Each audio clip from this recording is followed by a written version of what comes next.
selon les besoins du gardien. C'est-à-dire qu'au début d'année, j'arrive et je fais un bilan des gardiens.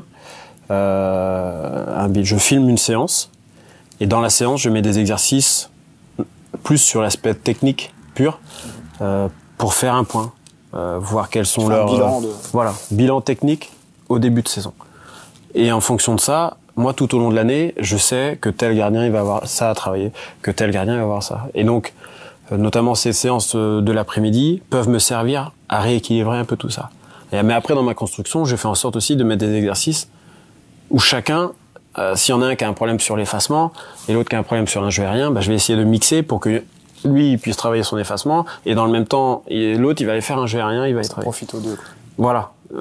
Mais j'ai pas de planification, comme notamment ça se réalise un peu plus en formation, parce qu'on a moins la notion de compétence. Performance. Voilà. Où là, tu dis, allez, 3 semaines, je fais du jeu aérien. Une semaine récup, 3 semaines, je fais effacement, une semaine dessous. Ça, en formation, en théorie, c'est ce qu'il faudrait faire. Moi, je fonctionne pas comme ça.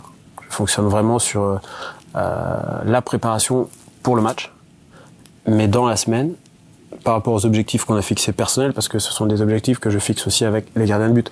C'est-à-dire qu'on revoit la vidéo ensemble, on dit voilà, donc là, est-ce qu'on peut pas changer un peu la prise de balle?